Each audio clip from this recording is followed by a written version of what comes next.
Salam sejahtera dan salam sehat semuanya buat teman-teman. Ketemu lagi bersama dengan saya Joy Manik di dalam edisi Renungan hari ini. Saya akan bagiin satu bagian firman Tuhan dari kitab Keluaran pasal yang pertama. Ayat yang ke-8 demikianlah firman Tuhan. Kemudian bangkitlah seorang raja baru memerintah tanah Mesir yang tidak mengenal Yusuf. Berkatalah raja itu kepada rakyatnya, bangsa Israel itu sangat banyak dan lebih besar jumlahnya daripada kita. Marilah kita bertindak dengan bijaksana terhadap mereka, supaya mereka jangan bertambah banyak lagi. Jika terjadi peperangan, jangan bersekutu nanti dengan musuh kita dan memerangi kita lalu pergi dari negeri ini. Sebab itu pengawas-pengawas Rodi ditempatkan atas mereka untuk menindas mereka dengan kerja paksa. Mereka harus mendirikan bagi Firaun kota perbekalan, yakni Pitom dan Ramses. Tetapi makin ditindas, makin bertambah banyak dan berkembang mereka, sehingga orang merasa takut kepada orang Israel itu. Nah, teman-teman sekalian, renungan pada hari ini itu temanya adalah tentang perubahan. Nah, kalau kita membaca dalam kitab Keluaran pasal yang pertama ini, kita bisa ngelihat nih bahwa ada sebuah perjalanan yang tentu saja tidak tiba-tiba muncul di kitab Keluaran pasal 1. Dan kalau kita mundur sejenak di kitab Kejadian, kenapa Yakub dan keluarganya pindah ke Mesir? Itu karena ada sebuah masalah, yaitu kelaparan pada saat itu di negeri mereka, di Kanaan, bahkan di seluruh bumi ini. Ya, pada waktu itu dikisahkan demikian. Nah, pada waktu masuk ke dalam kisah kitab Keluaran, kita ngelihat bahwa Yakub udah ada di sana nih, udah ada di tanah Mesir saat itu.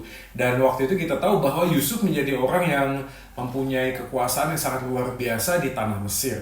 Nah, kalau kita melihat di dalam bagian ini, maka kita bisa mencoba untuk memahami bahwa perjalanan Yakub sampai kepada tanah Mesir itu diawali dengan sebuah goncangan, dengan sebuah kesulitan, yaitu sebuah kelaparan. Sehingga mereka dengan sebuah sebuah usaha untuk bisa mempertahankan hidup, mereka tentu saja akan mencari cara supaya apa yang mereka butuhkan itu bisa terpenuhi. Nah, setelah itu mereka pindahlah ke Mesir. Dan kalau kita melihat sampai di Mesir, Yusuf sudah ada di sana.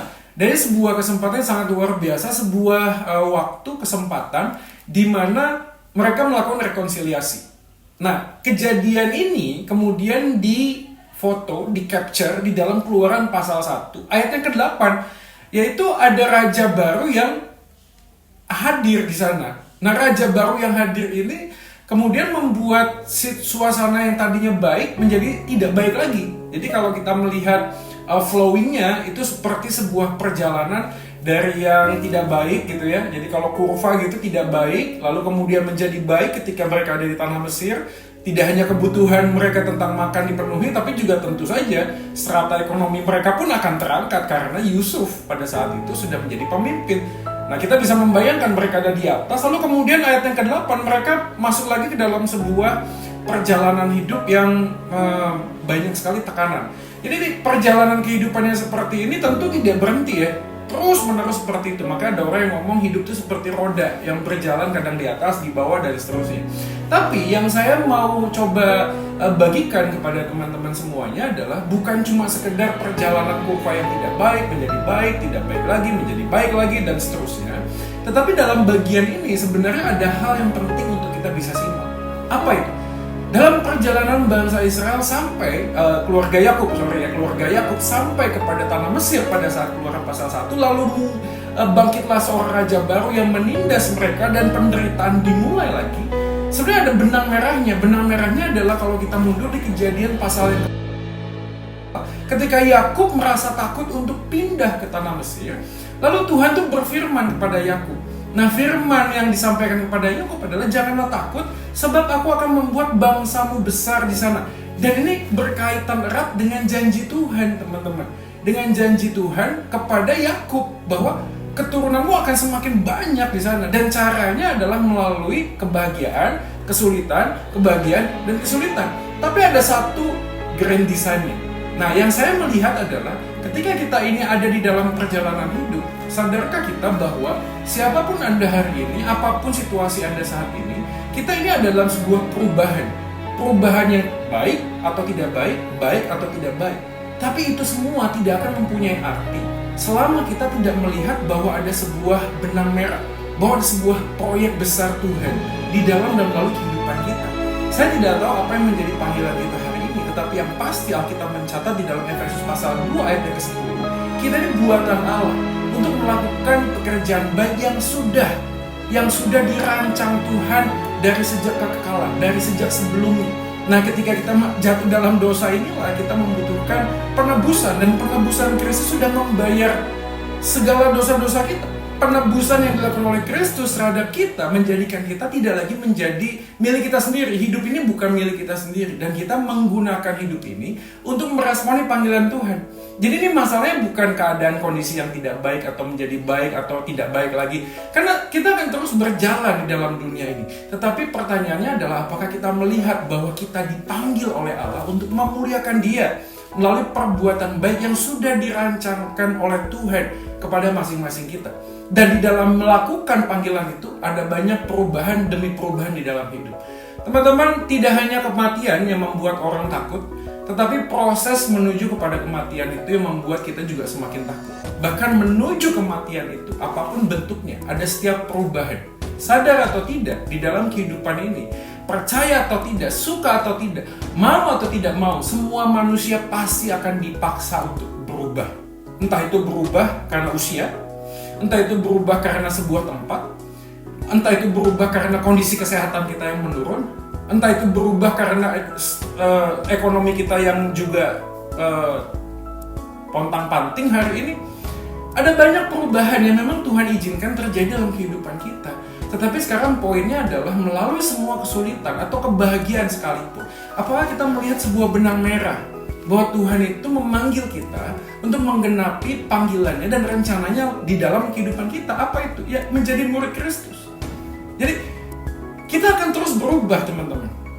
Nah, sekarang pertanyaannya, kita mau dipaksa untuk berubah atau kita mau dengan sukarela, dengan senang hati, dengan sukacita masuk di dalam perubahan yang Tuhan izinkan terjadi itu dengan sebuah destinasi tujuan yang jelas. Jadi kalau destinasi tujuan yang jelas ini menjadi sumber kebahagiaan kita, apapun yang ada di tengah-tengahnya, proses apapun, seburuk apapun, kita tahu bahwa di sana kita sudah mempunyai sebuah destinasi yang pasti. Nah, teman-teman, hari-hari ini ada banyak orang yang sakit, ada banyak orang isoman, ada banyak orang juga yang kesulitan ekonomi dan seterusnya. Tetapi mari kita melihat bahwa setiap perubahan di dalam kehidupan ini, goncangan-goncangan yang terjadi ini tidak akan pernah merubah destinasi akhir kita. Bahwasanya Kristus sudah mati menebus dosa kita, Dia bangkit dan naik ke surga. Dia memberikan sebuah destinasi yang pasti, bahwa aku adalah anaknya, dan status kita sebagai anaknya tidak akan bisa dirubah oleh apapun juga. Seperti halnya Alkitab katakan, bahwa penderitaan, sakit penyakit, kematian, penguasa-penguasa di langit dan di bumi ini tidak akan pernah dapat memisahkan kita dari kasih Allah. So, hari ini apa yang harus kita lakukan? Ketika kita mendengarkan renungan ini, ayo kita sekarang bersemangat dan melihat kepada destinasi akhir kita. Melihat bahwa semua situasi yang terjadi, pontang-panting, carut-marutnya semua kondisi ekonomi, bahkan relasi, bahkan kesehatan kita sekalipun, tetap ada pengharapan, tetap ada sumber sukacita. Bukan karena ada sebuah solusi yang kita dapatkan dari masalah kita, tapi kita sadar bahwa solusi yang terbaik adalah karena kita tahu apa tujuan hidup kita, apa destinasi hidup kita, dan itu menjadi sebuah sumber kekuatan untuk kita hari ini menjalani kehidupan satu hari demi satu hari demi satu hari. Kiranya kesusahan sehari cukuplah hanya sehari, karena esok ada kesusahannya sendiri. Ayo kita bersemangat melihat dan memandang kepada pengorbanan Kristus. Seperti halnya Yakub pada saat itu mengalami banyak pergumulan, dari kelaparan, dari penderitaan, penindasan. Tapi mereka sadar satu hal, bahwa semuanya itu semata-mata hanya untuk menggenapi rencana Allah di dalam dan melalui kehidupan kita. Kegagalan kita di dalam mengikut Tuhan tidak akan pernah menggagalkan rencana Allah. Dan ini menjadi sebuah motivasi untuk kita, untuk sadar, seburuk apapun masa lalu kita, sesulit apapun situasi dan kondisi kita hari ini, itu tidak akan pernah bisa menghilangkan, melunturkan panggilan kita untuk menjadi anaknya dan melakukan apa yang Tuhan inginkan. Nah, teman-teman sekalian, kalau kita hari ini sedang mengalami sakit penyakit, mari kita bersandar kepada Tuhan, tetap sadar bahwa hari ini panggilan kita itu untuk meresponi panggilan Tuhan di dalam kehidupan ini dengan cara menjadi saksi. Bentuknya bisa macam-macam. Mungkin ada kalanya kita tidak bisa lagi apa-apa, tapi kita masih bisa berdoa di dalam hati kita. Teman-teman hari ini yang mengalami krisis ekonomi, ayo kita bangkit kembali dan melihat bahwa krisis ekonomi yang terjadi pun bagian yang Tuhan izinkan semata untuk kita bisa menggenapi rencananya hari-hari ini. Dan siapapun kita hari ini, mari kita bergandeng tangan dan tetap bersemangat dan melihat bahwa janji Tuhan bahwa ini adalah Immanuel, Allah Immanuel yang tidak akan pernah meninggalkan kita. Jadi fokus kita di dalam kehidupan ini dan bagaimana kita menjadi murid Kristus yang sungguh-sungguh melayani Dia dan mempunyai hati untuk melekat intim kepada Dia. Kiranya Tuhan Yesus memberkati kita semua. Salam sejahtera dan salam sehat semua. Soli Deo Gloria. Joy Manik pamit.